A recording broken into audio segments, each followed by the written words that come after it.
क्या आपको पता है इंग्लिश में कुछ वर्ड्स ऐसे होते हैं जिनमें हम कुछ लेटर्स को प्रोनाउंस ही नहीं करते। आइए जानते हैं आज वो वर्ड्स जिसमें साइलेंट लेटर्स होते हैं। वर्ड लेटर आ रहा है लेकिन फिर भी आप उसको प्रोनाउंस नहीं करोगे। जैसे मान लीजिए चाकू, चाकू को इंग्लिश में क्या कहते हो? नाइफ। लेकिन उसमें के भी आता है जो कि साइलेंट होता है। कनाइफ तो नहीं बोलते ना, हम क्या बोलते हैं? नाइफ बोलते हैं। तो उसका मतलब के क्या है उसके अंदर? साइलेंट है। और ऐसे और बहुत सारे वर्ड्स हैं जो कि आप लोगों को जानने ज़रूरी है। तो आज कुछ इंपॉर्टेंट वर्ड्स पढ़ते हैं, आपके अंदर इंटरेस्ट को क्रिएट करते हैं। उसके बाद में पूरा एक वीडियो बनाऊंगी जिसमें ए से लेके जी तक कंप्लीट आप लोगों को सारे लेटर्स कराऊंगी, सारे वर्ड्स कराऊंगी जिसमें कि साइलेंट लेटर्स आते हैं। आइए कुछ इंपॉर्टेंट वर्ड्स देखते हैं। आज हम साइलेंट लेटर्स पर बात करेंगे। एटलीस्ट आपको पता होना चाहिए कुछ ऐसे वर्ड्स जिसमें उन वर्ड्स में हम उस लेटर को पर्टिकुलर प्रोनाउंस ही नहीं कर रहे हैं। जैसे कि यहाँ पर देख सकते हैं आप, अगर मैं इसको बोलूँ तो इसके अंदर आप देखोगे थंब नहीं बोला जाता। इसको थंब किसको कहते हैं? अंगूठे को कहते हैं। तो इसको थंब नहीं बोलते हैं, इसको थंब कहते हैं। थंब क्या कहते हैं? थंब। बी नहीं बोला जाता। अगर आप इसको थंब बोलते हो तो गलत बोलते हो। इसकी प्रोनाउंसिएशन है थंब। बी साइलेंट है इसके अंदर, ठीक है। बी क्या होगा? साइलेंट होगा। तो बी लेटर को साइलेंट कर रहा है। देखो बहुत इंपॉर्टेंट वर्ड है थंब। आप कितना ज़्यादा रोज़ यूज़ कर सकते हैं। अंगूठे के लिए हम यूज़ करते हैं। फॉर एग्जाम्पल आपको कहना है आई एक्सीडेंटली हिट माई थंब। थंब नहीं थंब विद अ हैमर, मतलब गलती से जो मेरा हाथ है, थंब है, थंब है अंगूठा जो है मेरा, वो हैमर से, हैमर मतलब हथौड़ा, हथौड़े से एक्सीडेंटली हिट हो गया। Her thumb was bruised after the accident. Accident के बाद उसका जो थंब है वो जख्मी हो गया। He gave a thumbs up. Thumbs up बोलता है ना, थम्स अप, तो ये थम्स अप। थम्स अप बी नहीं बोलोगे, थम्स अप, ठीक है। With is injured thumb, again thumb, ठीक है। तो ध्यान दीजिएगा इसमें हम क्या करेंगे, बी को साइलेंट रखते हैं और बी इसमें प्रोनाउंस नहीं किया जाता है। और देखिएगा जैसे इसको इसको अगर मैं के की साउंड लेके जाऊं तो ये कनी होना चाहिए, बट इसको कनी नहीं, इसको नी बोलते हैं। जो कि नी हम बोलते हैं घुटने को, ठीक है। इसको नी बोला जाता है। नी किसको कहा जाता है? घुटने को। For example I twisted my knee, 1 second, I twisted my knee while jogging, ठीक है। मैंने जॉगिंग के दौरान अपने नी को, घुटने को ट्विस्ट किया था, ठीक है। और देखिएगा क्या बोल सकते हैं आप, the doctor told me to rest my knee, ठीक है। डॉक्टर ने मुझे कहा था कि मैं अपने घुटने को आराम दूं, ठीक है। तो नी बोला जाता है, कनी नहीं बोला जाता। के साइलेंट, ऐसे देखो नाइफ में के साइलेंट होता है, नॉलेज में के साइलेंट होता है। और आपको एक अमेजिंग सी ट्रिक बताऊं जिससे कि आप सारे वर्ड्स एक साथ याद कर सकते हो।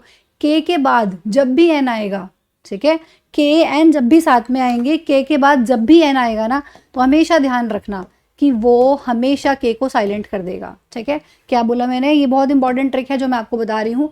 के बाद कभी भी अगर आपको एन नजर आ रहा है तो हमेशा ये के आपका साइलेंट हो जाएगा।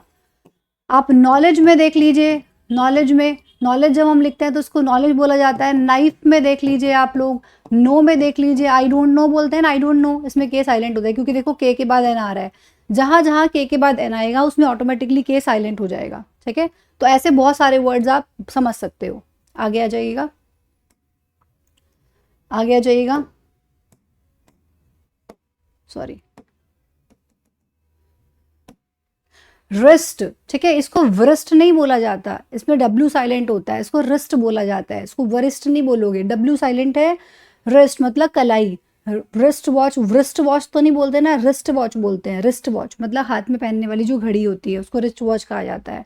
आई स्प्रेन्ड माई रिस्ट, ठीक है। स्प्रेन का मतलब क्या होता है? मोच आ जाना।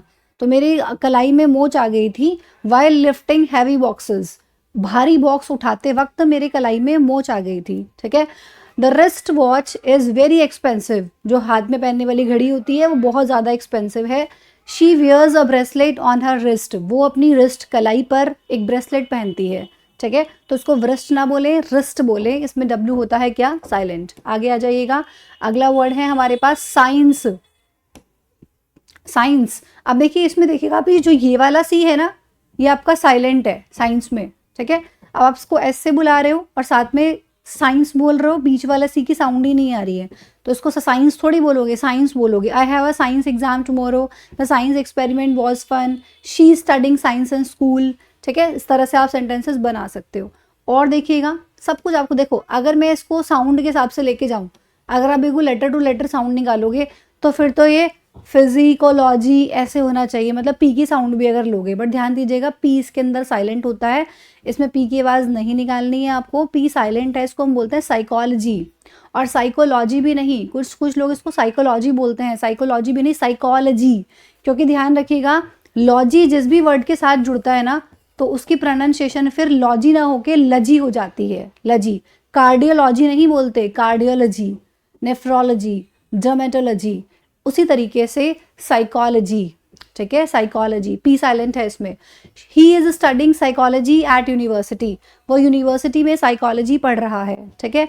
The book explains basic principles of psychology, जो बुक है वो साइकोलॉजी के बेसिक प्रिंसिपल्स को एक्सप्लेन करती है। She has an interest in psychology, उसको साइकोलॉजी में इंटरेस्ट है। इस तरीके से आप सेंटेंसेस बना सकते हो और इसको प्रोनाउंस क्या करोगे, साइकोलॉजी, नॉट पी वाली साउंड नहीं देनी है, फिजिकोलॉजी ये कुछ इस तरह का नहीं बोलना है, बहुत सारे लोग उसको इस तरह प्रोनाउंस करते हैं। नेक्स्ट आ जाइए, इसमें जी जो आ रहा है ना, इसकी आवाज़ को ना निकालें, चाहे आप साइन बोल रहे हैं, ध्यान दीजिएगा इसको साइन बोला जाएगा, इसको साइगन या सिग्न इस तरह से मत बोलें, ठीक है। इसमें जी साइलेंट है, इसको हम साइन बोलते हैं, ठीक है। वहीं पर अगर हम सिग्नेचर लिखते हैं, क्योंकि वो लंबा हो गया है वर्ड, वहाँ पर आप जी की देखो साउंड ले रहे हो, सिग्नेचर। लेकिन अगर हम सिर्फ उसको शॉर्ट कर रहे हैं, अगर हम उसकी शॉर्ट फॉर्म लिख रहे हैं, तो फिर इसमें सिग्न नहीं बोलेंगे। ध्यान दीजिएगा, अगर हम ऐसे लिख रहे हैं, देखो इसमें भी साइन आ रहा है, लेकिन क्योंकि वर्ड बड़ा हो गया, हम इतने को एक साथ प्रोनाउंस कर रहे हैं और इतने को एक साथ प्रोनाउंस कर रहे हैं, सिग और नेचर, सिग्नेचर। क्योंकि ये सिर्फ इतना ही है, तो हम इसमें जी को साइलेंट रखते हैं और इसको साइन बोला जाता है, ठीक है। There was a sign indicating the way to the park, एक साइन है जो पार्क की तरफ जाने के लिए इंडिकेट कर रहा है। I miss the sign that said to stop, the road sign was hard to see in the fog, fog मतलब कोहरा, कोहरे में जो रोड साइन था उसको देखना बहुत ज़्यादा डिफिकल्ट था। इस तरीके से आप सेंटेंसेस बना सकते हैं। और ध्यान दीजिएगा कि इन वर्ड्स में और भी बहुत इंटरेस्टिंग वर्ड्स हैं जो आप लोग गलत बोलते हो, ठीक है।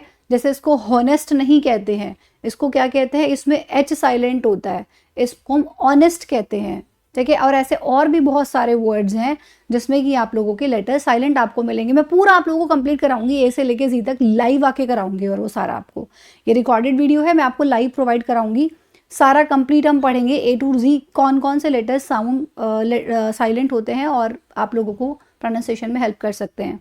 तो ये this is honest, he is always honest with me, ठीक है। या फिर I appreciate your honest behaviour, मैं तुम्हारे ऑनेस्ट ईमानदार बिहेवियर को अप्रिशिएट करता हूँ। She gave an honest answer to the question, ठीक है, उसने एक क्वेश्चन का ऑनेस्टली आंसर दिया। तो ये सभी इस तरीके से आप यूज़ कर सकते हो और साथ ही साथ इसको ऑनेस्ट प्रोनाउंस करिएगा, ठीक है। नेक्स्ट वर्ड है इसमें, अब इसमें यू की साउंड देखो नहीं आएगी, यू नहीं, इसका मतलब यू आ रहा है, इसका मतलब ये नहीं कि गुइस कर दो इसको, जैसे अम्ब्रेला में बोलते हैं, ठीक है।